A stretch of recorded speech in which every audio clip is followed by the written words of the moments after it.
ওই মাথা ওই যে উঠতেছে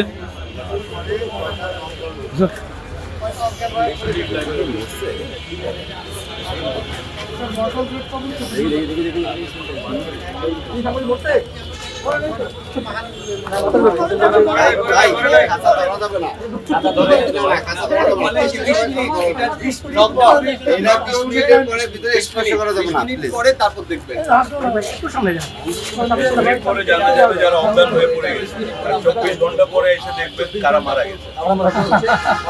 কতটা বলবো একটু পরে নিঃশ্বাস নিয়ে